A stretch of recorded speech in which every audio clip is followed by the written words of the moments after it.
Muraho neza mwese bakunze bikuri kutavugwa. Niba ari ubwa mbere mugeze kuri iyi channel, ikaze cyane rwose. Ikaze iwacu muri isanga mu nzu, muri usanga mu bikari aho ariho hose. Niba ukunda ibiganiro byubaka urukundo n'imibanire, kanda subscribe na kandi kunzogera kugira ngo utazicikwa n'izindi video zizakurikiraho rwose, kubera ko zizazikomeye cyane ari umuriro kurenza uko wabitekereza. Ukuri nuko uyu munsi tugiye kureba ibintu 7 cyangwa ibimenyetso 7 byerekana yuko uwo muntu ateye kugutakaza. Hari abantu dukora kwivuga mu magambo, ariko ibikorwa byane byerekana neza niba uwo muntu ateye gutakaza umuntu akunda cyane. Ibi byose kandi tugiye kubirebera hamwe. Niyo mpamvu cyisaba gukurikira video kugeza ku musozo, ukarushaho gusobanukirwa zere kubiba byimbitse. Byamana byiza utasobanukiwe ukandika muri comment kugira ngo tusobanure duhera tugusobanura ubutaha. Let's go. Niba munyemere rero kitanye ikintu cya mbere. Ikintu cya mbere arashaka kumenya amakuru yawe. Ndabizi ngo wese bavuga ngo nari mbizi. Ndiguze kwisanza ahantu aho umuntu abaza umuti w'indwara ariko iyo ndwara ntayivure. Akayemara iminsi myinshi cyane cyangwa imyaka myinshi cyane ayigendana, byanangombwa iyo ndwara ikaba yamuhitana kandi azi umuti wayo. Ni umuntu ahora kubaza amakuru, akubaza uko umeze, niba wageze aho ujya amahoro, niba wareye cyangwa umeze neza. Akenshi niba gushaka amakuru gusa, ahubwo byerekana yuko uwo muntu uri w'agaciro kuri we kandi atijya kuba yagutakaza cyangwa se agatinya yuko hari ikintu kibi cyakubaho. Gusa muri iki gihe nibikurikizwa abenshi byatunaniye. Ntutayibona muri iki gihe ntuzayembaze kubera ko abenshi byatunaniye. Ni ukuvuga ngo twamaje guhinduka, twamaje mu mitwe cyamaje kujyamo ibikode kwenza uko wabitekereza. Naho ikintu cya kabiri, yihutira gukemura amakimbirane. Gusa mino amese ngo yihutire gukemura amakimbirane, ahubwo yihutira guteza amakimbirane. Niyo mpamvu rero ibyo nari kuvuga uzayibona hakeya. Abantu benshi batinya gutakaza uwo bakunda, cyangwa se abantu benshi batinya gutakaza uwo bakunda, bamara iminsi myinshi cyane bavugana. Gusa muri iki gihe ntuzayibona cyangwa se uzayibona hakeya, kubera ko usanga umugore n'umugabo babana, ariko umwe akava mu kazi aryama n'undi akava mu kazi aryama, bityo bakazashira umwaka cyangwa amezi menshi batavugana.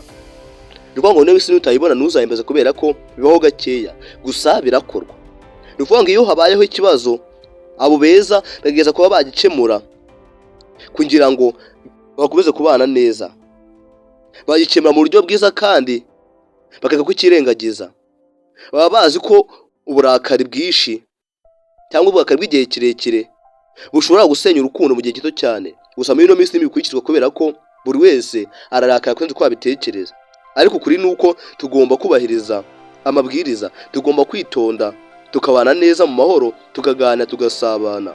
Gusa muri no minsi bayibona hakeye. Gusa bamwe muri twebwe barabikora, abandi bamwe muri twebwe bakabyirengagiza kurenza uko abitekereza. Naho gatatu, aguha umwanya nubwo yabahuze. Gusa muri misego ko azaguha umwanya kubera ko arya kubera ngo ndahuze, amezi ashire, umwaka ushire, imyaka ishire, gutyo imyaka ishire indi tahe. Kubera ko abantu bamaje guhinduka kurenza uko abitekereza. Ariko kuri nubwo yaba afite ikibazo cyangwa afite akazi kenshi cyangwa afite amasomo menshi, agageza kuba yabona umwanya wo kuvugana nawe.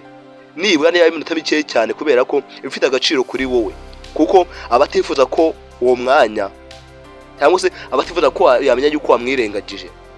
Gusa mino minsi biragoye cyane, ntutayibona ntizagira ubibaza. Gusa yewe byiza twabikurikiza kubera ko ni ingenzi mu bwacu bwa buri munsi kimwe no muri societe.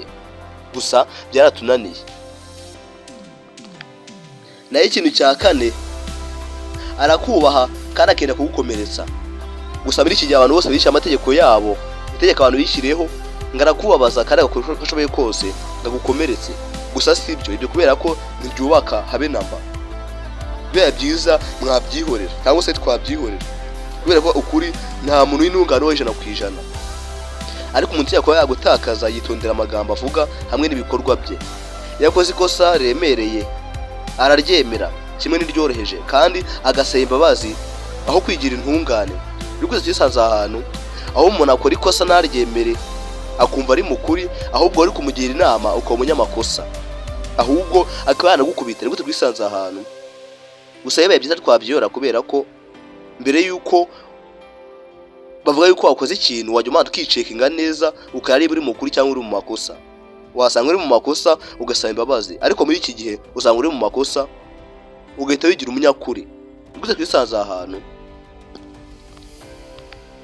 Naho ikintu cya gatanu, ngagushyigikira mu nzozi zawe, ariko muri iki gihe ngabazwa n'inzozi zawe. Nibyo koko nibwo twisanze ahantu aho umuntu ashaka gutera imbere undi akababara, akaba yumva bagomba kuri level imwe cyangwa se akamujya hasi namusige. Ni gute umuntu yumva ko undi atatera imbere?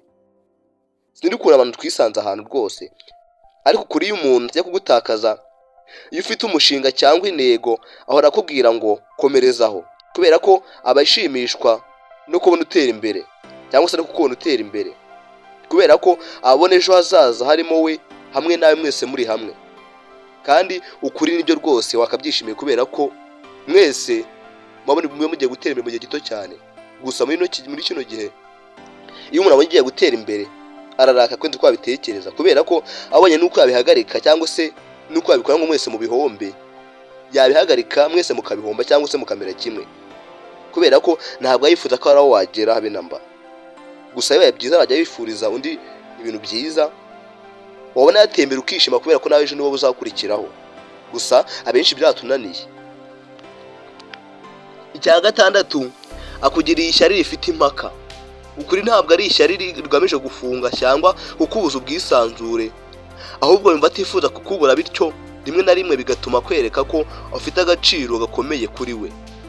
Gusa muri iki gihe uzabibona hake yagurishije uko byahoze cyangwa se ugereranyije nuko byahoze. Gusa bibaye byiza twabikurikiza, gusa ni ingenzi kuri buri wese no muri sosiyete muri rusange. Ikindi cya karindwi, akwereka ko ashaka ejo hazaza harimo nawe cyangwa se murimo mwembi. Gusa muri iki gihe ntabwo uzabibona hake, kubera ko abantu b'iki gihe bareba hafi ntabwo bakireba kure, kubera ko aho kureba kure aza akurikiye imitungo. Ariko kwiduka kuganiriza ku nzozi zawe, ku muryango, ku bikorwa mukorana cyangwa ku buzima, cyangwa se ku buzima bwanyu bw'ejo hazaza. Icyo ni ikimenyetso gikomeye cyane kikwereka yuko uwo muntu atagufata nk'umuntu w'igihe gitoya. Yego rwose, gusa birengagizwa. Mbere yo gusoza bibuke yuko urukundo nyarwo rutavuka n'amagambo gusa, ahubwo rugaragara mu bikorwa bya buri munsi, mu kubahana, mu kuvugishanya ukuri, no mu kugirana icyizere cyangwa se mu kubaka ejo hazaza murimo mwembi. None se reka nkwibarize, muri ibi bimenyetso birindwi ni iki ubona ugeze kubona ku mukunzi wawe cyangwa se ku muntu mukundana? Tubwire hasi muri comment twigande tuje kunoza umubano ndetse n'ubushuti. Niba iyi video yagufashije, kanda like, uyarishe kuri kutavuga cyangwa se unayisharinga inshuti zawe. Kanda subscribe dukomeze iyi video kugira ngo turusheho gusobanukirwa ndetse no kuryoherwa n'ibiganiro. Murakoze cyane, tuzongera kubonana mu yindi video itaha. Imana yahe umugisha. Murakoze cyane.